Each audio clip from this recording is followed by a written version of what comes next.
আপনি দেখেন এখন বিয়ের রেট কত কমে গেছে। আপনি দেখেন এখন 30 বছর বয়সে মেয়েরা মনে করে যে বিয়ের বয়স হয়নি, মনে করেন না? মা হওয়াটাকে অনেকেই সেকেন্ড থট দিতেছে, এটা একটা ঝামেলার ব্যাপার, এটা দিয়ে চাকরি করা যায় না। আমাদের দিনী ভাই বড় চাকরি করে, বড় চাকরি আমি জিজ্ঞেস করি রে কখনো, অ্যারাউন্ড 2 লক্ষ টাকার চাকরি করে। তার বুয়েটের ছেলে, তার বুয়েটের ফ্রেন্ড ছিল তার ওয়াইফ, বুয়েটের মানে পরিচিতি।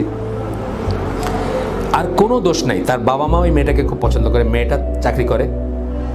চাকরির জন্য বা লাইফস্টাইলের জন্য সে বাচ্চা নিতে ইচ্ছুক না, এই জন্য সেই মেয়েটাকে ডিভোর্স করে আরেকটা মেয়েকে, আগে ডিভোর্সে একটা মেয়েকে বিয়ে করছে, এখন তার ঘরে 3টা বাচ্চা আলহামদুলিল্লাহ।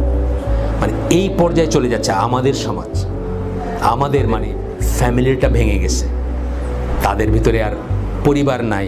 পরিবার যখন থাকবে না তখন আর কিছুই থাকবে না। আপনি ইংল্যান্ডে দেখে দেন, জার্মানি দেখে দেখেন, সারা দুনিয়ার দিকে দেখেন, পরিবার নাই তো কিছুই।